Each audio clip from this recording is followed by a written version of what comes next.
Hey guys, good afternoon. This is Matthew, and I hope everyone is doing good. Just doing this video to encourage everybody. Um, there's a lot of talk about what's going to happen. There's a lot of people talking about the eclipse, like a big event's going to happen, and whatever happens. We can't walk in fear because the devil feeds off the devil and his demons. They feed off fear, lies, intimidation, mockery. They're they're bullies. They're bullies, and a lot of people are online. They don't know who they're working for. They do not know who they're working for. The warfare is increasing by the second. The warfare is increasing by the second, and when that happens, and when I see a lot of people going through this, you know that he's at the door. He's at the door. And I've given my personal belief that there's going to come an event that will kick off the 1,260 days.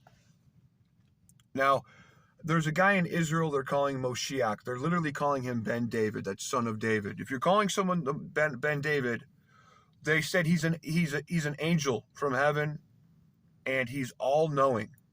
He's doing astonishing miracles, walking on water, raising dead people. Said he went to someone's funeral, and he put his hand on a man, said, "Son of Abraham, arise," and the guy jumped out of the coffin,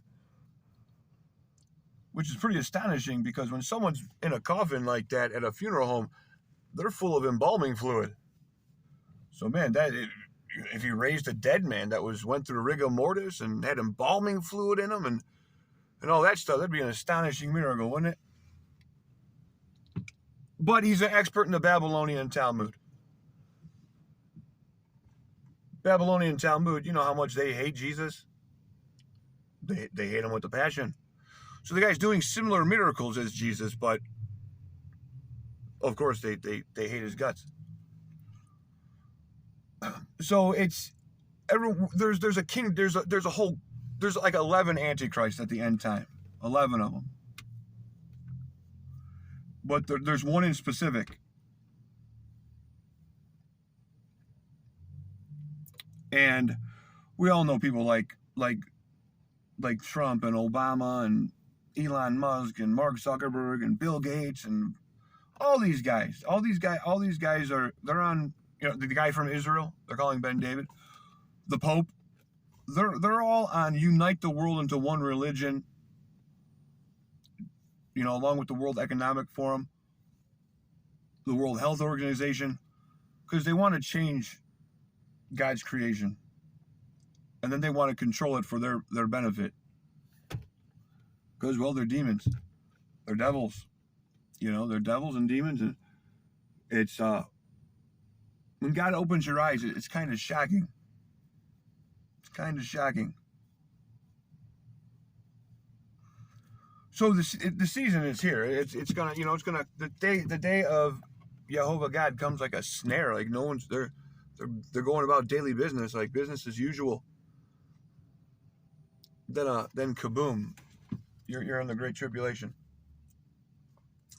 And the guy they're calling Moshiach in Israel, he said we have to go and stamp out idolatry. We got to kill the idolaters, in so many words. And in case you guys don't know, the Noahide laws were literally passed in America in 1991. When the first Bush was talking, well, when we make a new world order, when the rule of law, they've already put those things into law. People just don't know about it. You can literally look up those documents online, and they're going to say, following Jesus is idolatry. So obviously Jesus is God, because they're going to try to say worshiping him is punishable by death. We're worshiping a man. They don't believe he was Emmanuel or God with us. They don't believe it. So that's going to be that's coming. That's coming. That is coming upon this world quickly, like a speeding locomotive. And the warfare is brutal, and the devil, he doesn't play fair. He plays with deception. Deception is the name. He comes to, it is written, he comes to kill, steal, and destroy, and he was a liar from the beginning, and there's no truth in him. He's a murderer. He's a roaring lion. So his people operate in the same spirit of deception. And to give a personal testimony, I have been under like an incredible amount of warfare.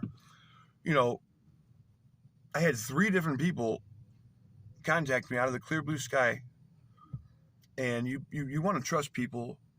And these people, you know, they all sent items to my house. And during the height of my warfare, I literally saw Jesus on the torture stake during one of some of my biggest attacks. I saw him, and I was being delivered from these spiritual warfare attacks. And the Holy Spirit said, you need to go around your house, and every single item that someone that contacted you from online sent you, you need to get it out of your house, burn it, or throw it away. So I did just that. Deception. They're deceivers.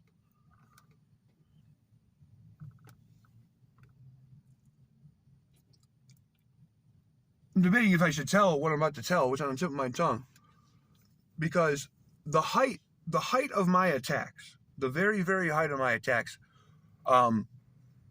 came when I do construction, and I had to go to Pennsylvania for work. I got paid gas. I had to go to a place called Bethel. It was called the House of God.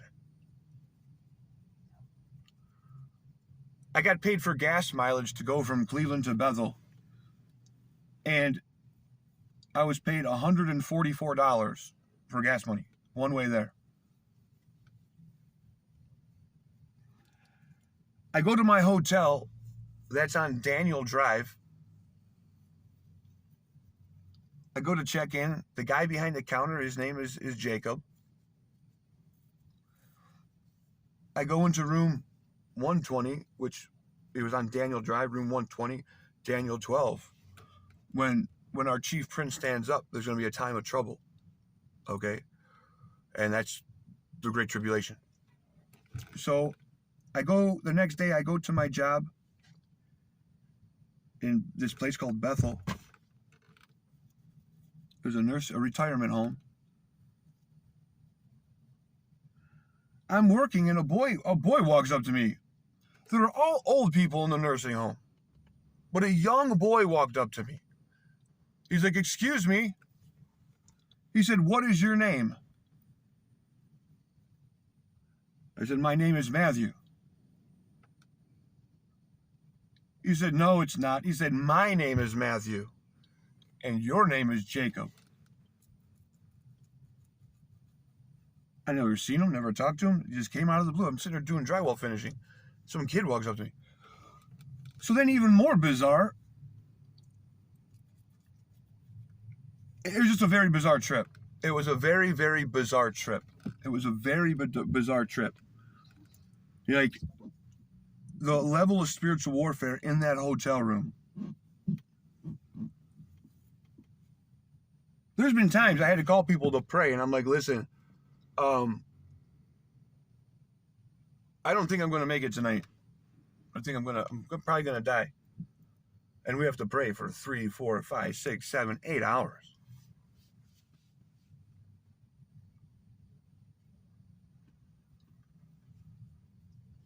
Just mind-blowing. Just absolutely mind-blowing.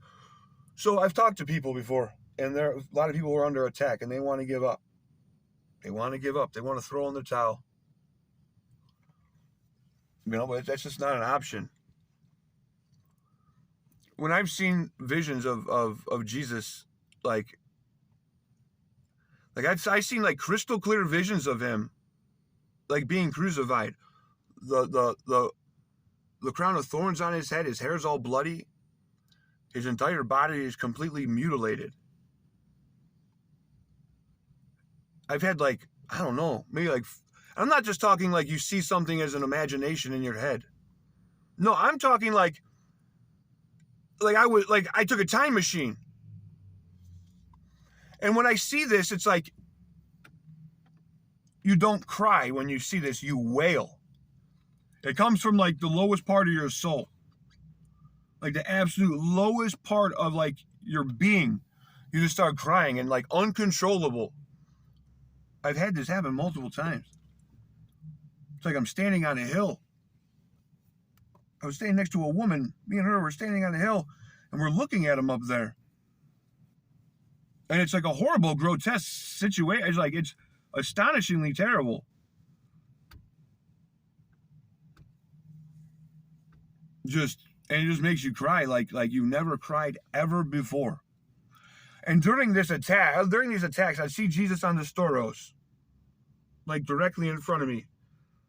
Then on the other side of him is like an army of like devils and demons.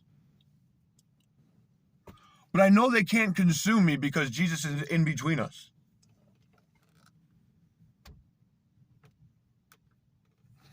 So I have these experiences, and like, you really can't tell many people. Sometimes I get overwhelmed, and I'll just put it on YouTube. What the heck? The attacks I go through really can't be any worse. But it's like, I was raised in a very religious family. They don't want to hear any of that. You can't tell them anything like this. You start finding people to be your friends and confidants, and you tell them these things, and you never hear from them again.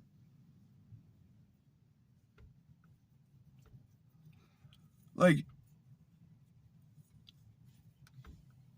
it's disheartening. Many things are disheartening. Like, you start giving to a charity, and you find out that actually those people are 100% frauds. They're lying about helping people. They're lying. They're taking your money and deceiving you. Or you find out people that are supposed to be men and women of God, they're warlocks and sorcerers. Or you go to a church and like you just see things that shouldn't be in the church.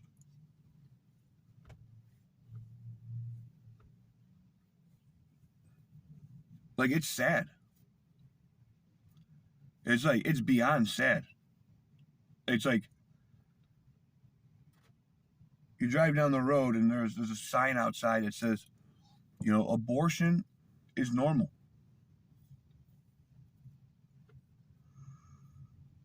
You turn on the TV and you see men dressed as women at elementary schools in risque clothing, like dancing for children. See little Tommy want to be Tina, and little Tina want to be Tommy, giving them hormones to change them.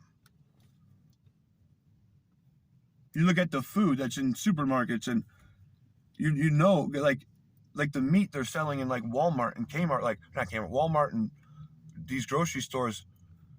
You put it on the grill and you pull out. You're like, I can't eat. What is this? It doesn't even look like meat. Like, what is wrong with this? Or you see all the pharmakia they put on people. People are horribly abused in their life, and they put them on these crazy psychotropic antidepressants that only make their situation 10 times worse. And you can't find like men or women of God hardly anywhere that can lay hands on someone and deliver them from a foul spirit, which most anxiety, depression, that's where most of it comes from. Trauma. It's trauma induced as a child that opens the door for evil spirits, blah, blah, blah, blah. But people don't know these things. There's 4 billion believers in the world, supposedly. And you go to these churches, they'll be like, well, little Joey's having problems. Well, send him to the psychiatrist. They don't have the faith. They don't have biblical faith. They have a form of godliness, but they deny the power thereof. Because they have the spirit of Antichrist. They put their church and themselves in the place of God, thinking they can judge you and control your life, while they're full of pagan customs and houses of devils and demons. Like, when God really opens your eyes and you're like, you care about God, right? You care about God and the gospel and the blood of the Lamb. But he opens your eyes. You're like, it's like, this is way worse than you could ever imagine.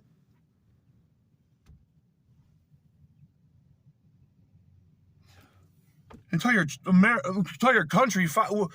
Wait till Trump comes back into office. Just wait. Just wait. Watch all the religious Christians. Watch what they do. What they're already doing. God gave us Trump. He'll never leave us or forsake us. Commercial verbatim.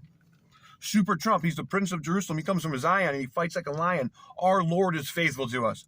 That's a real song from Israel. I'm not joking here. The stage, you go to these churches and they're breakdancing on stage with fog machines, throwing dollar bills up in the sky. Like, it's just like, you get to a point where there's no more words to say what is going on. There's no more. You just kind of shake your head and say, well, I can work my own salvation out with fear and trembling, and maybe there'll be someone put in my path I can help that person in some way, shape, or form, and be good to everyone around me. And just, I grew up in a religion, it was called the Jehovah's Witnesses. And I was on their website just checking things out the one day, and you see one of their leaders wears a ring on his pinky, and I took a picture of it, blew up the picture. Oh, he's wearing a Freemasonic ring on his pinky. The Freemasons worship the God of this world, the little G God.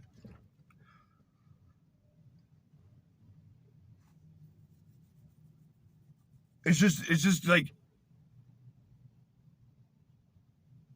infiltrated and oversaturated with doctrines of devils and demons. You got people online saying, oh, I talked to Jesus last night, and according to Jesus, on September 11th, we're going to be raptured. Prophetic words.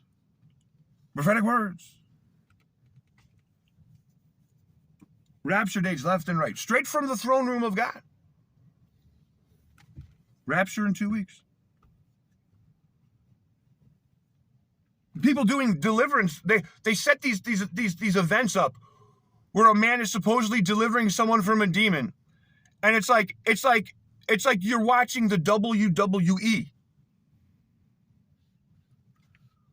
Like, it's like, or there's a woman that does the same thing, and people are bowing down to her.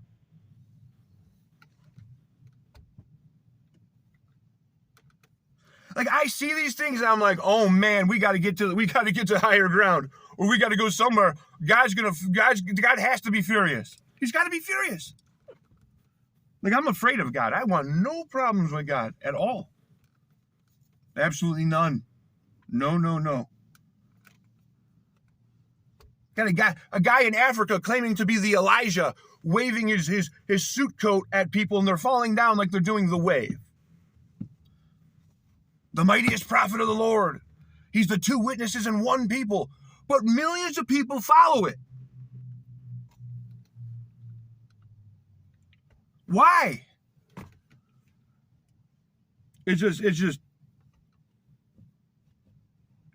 heartbreaking and shattered. It's just like, man, there's nowhere to go. Like, I'm at a loss for words sometimes. Just at a loss for words. It's like, you do good for people. Give them money, you give them encouragement, you give them love. They all, like, and they treat you like you're trying to do something bad to them. I don't get it. I don't get this world, and like, I get very frustrated sometimes.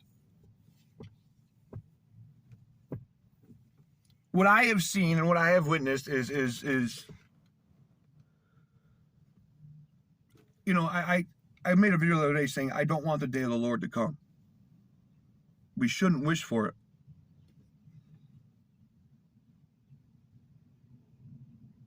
But boy, oh boy, when your eyes are open and you really see what the program is, it's like, well, what does it say in the Bible? I will not have pity. Don't weep. Do not weep and do not have pity for what you see is coming.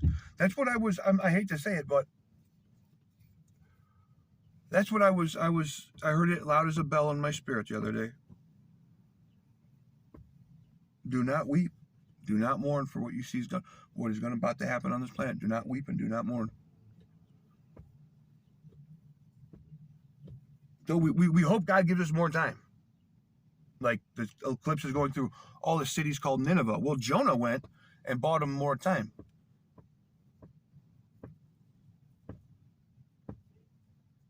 Of course, we want to hope that happens. But at the same time, you see how horrible things are. And like, well, if the day of the Lord comes, then so be it. You know, let it come. Let God's will be done on earth and in heaven. It's just, I'm just trying to say, I guess the point of this video is from my vantage point.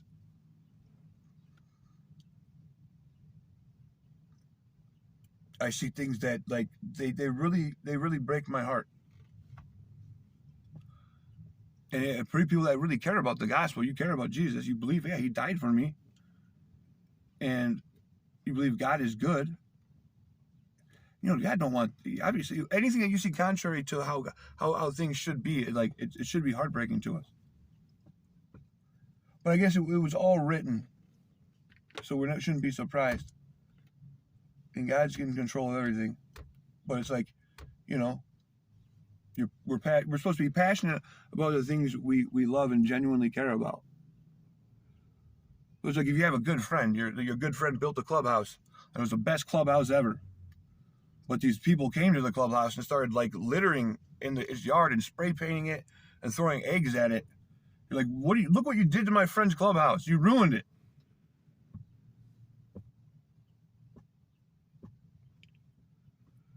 That's kind of how I feel.